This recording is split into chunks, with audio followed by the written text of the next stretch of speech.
B Unnikrishnan, very good morning B Unnikrishnan. ഇപ്പോൾ സുരേഷ് കുമാറിൻ്റെ ഒരു പ്രതികരണമാണ് നമ്മൾ കേട്ടത്. FFKയും പ്രൊഡ്യൂസേഴ്സ് അസോസിയേഷനും ഈ വിഷയത്തിൽ രണ്ടഭിപ്രായമുണ്ടോ? ഇല്ലെന്നാണ് എനിക്ക് തോന്നുന്നത്. അദ്ദേഹം ഞങ്ങൾ പ്രസംഗം അതിന്റെ സൂക്ഷ്മാംശത്തിൽ വിശദാംശങ്ങളും കണ്ടില്ല. കാര്യം ഇപ്പോൾ എനിക്ക് തോന്നുന്നു നമ്മുടെ അരുണിനോടൊപ്പമുള്ള ശ്രീമതി ലേവി തന്നെയാണ് എന്റെ പ്രസ് കോൺഫറൻസ് അറ്റൻഡ് ചെയ്തത്. ഞാൻ പറഞ്ഞത് വളരെ കൃത്യമായിട്ടുള്ള കാര്യങ്ങളാണ് അവിടെ പറഞ്ഞത്. ഷൈനിനെ കുറിച്ച് മാത്രമല്ല, ഞങ്ങൾക്കിടയിലും മറ്റ് ആക്ടേഴ്സിലും ഞങ്ങൾ സാങ്കേതിക പ്രവർത്തകരിലും ഇത്തരം ഒരു ഡ്രഗ് അഡിക്ഷന്റെ പ്രശ്നമുള്ളവരുമായിട്ട് സഹകരിക്കുന്നത് ഞങ്ങൾക്ക് ബുദ്ധിമുട്ടുണ്ട് എന്ന് ഓരോരുത്തരെയായി വിളിച്ചറിയിക്കും എന്നുള്ളത് തന്നെയാണ് പറഞ്ഞിരിക്കുന്നത്. ഷൈന്റെ കാര്യത്തിൽ അദ്ദേഹം ഞങ്ങളോട് തുറന്ന് സമ്മതിക്കുകയാണ് ഉണ്ടായത്. അപ്പൊ അദ്ദേഹം പറഞ്ഞത്, ഞാനിപ്പോ സിനിമകളിൽ അഭിനയിക്കാൻ ഉദ്ദേശിക്കുന്നില്ല, ഞാൻ അതിന് ചികിത്സ തേടാൻ പോകുന്നു 2 ദിവസത്തിനുള്ളിൽ. എനിക്ക് സിനിമയിലേക്കല്ല ഒരവസരം വേണ്ടത്, എനിക്ക് ജീവിതത്തിലേക്കാണ് ഒരവസരം വേണ്ടതെന്നാണ് അദ്ദേഹം ഞങ്ങളോട് പറഞ്ഞത്. അങ്ങനെ ഒരാൾ പറയുമ്പോൾ ഞങ്ങൾ എന്താ ചെയ്യേണ്ടത്? അതായത് സിനിമയിൽ സഹകരിപ്പിക്കാനൊരു തീരുമാനം FFK ആയിട്ട് എടുത്തിട്ടില്ല. ഇല്ല, ഒരിക്കലും ഇല്ല. തന്നെയല്ല, അതിനകത്ത് വലിയ നിയമപ്രശ്നമുണ്ട് ഡോക്ടർ അരുൺ. ഇതുവരെ ICയുടെ റിപ്പോർട്ട് വന്നിട്ടില്ല. ICയുടെ റിപ്പോർട്ടിന്റെ റെക്കമെൻഡേഷൻ അനുസരിച്ചല്ലേ നമുക്ക് ആക്ട് ചെയ്യാൻ പറ്റുള്ളൂ. അത് ഞങ്ങളുമല്ല ആക്ട് ചെയ്യേണ്ടത്.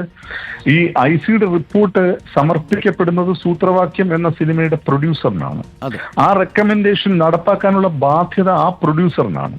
ആ പ്രൊഡ്യൂസറിന് തുടർന്ന് ഷൈന്റെ കരിയറുമായിട്ട് ബന്ധപ്പെട്ട തീരുമാനമെടുക്കാൻ അദ്ദേഹത്തിന് കഴിയില്ല. കാര്യം അദ്ദേഹം ഒരു സിനിമ പ്രൊഡ്യൂസ് ചെയ്ത ശേഷം അദ്ദേഹം അടുത്ത സിനിമ എപ്പോഴായിരിക്കും പ്രൊഡ്യൂസ് ചെയ്യുന്നത്? ആ സാഹചര്യത്തിൽ അദ്ദേഹത്തിന് ആ റെക്കമെൻഡേഷൻ നടപ്പാക്കാനുള്ള ചുമതല അദ്ദേഹത്തിന്റെ അസോസിയേഷനായിരിക്കാം അദ്ദേഹം കൈമാറുന്നത്.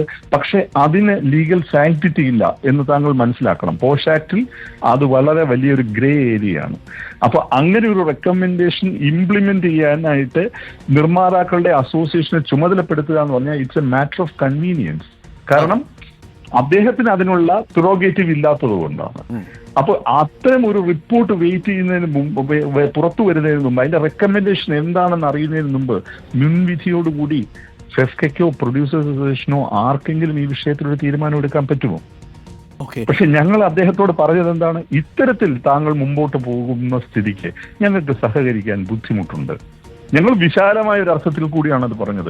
അന്ന് ഞാൻ വളരെ കൃത്യമായിട്ട് പറഞ്ഞു, ഹേമ കമ്മിറ്റിക്ക് ശേഷം ഉണ്ടായിട്ടുള്ള മുഴുവൻ ഡെവലപ്മെന്റുകളും എങ്ങനെയാണ് ഈ ഇൻഡസ്ട്രിയെ ബാധിക്കുന്നത്. ഇപ്പോൾ വരുന്ന ഈ ഡ്രഗ് അഡിക്ഷനുമായിട്ട് ബന്ധപ്പെട്ട കേസുകൾ, ഇത് ഉണ്ടാക്കുന്ന ഒരു പൊതുചിത്രം മലയാള സിനിമയ്ക്ക് ആശാസ്യമല്ല.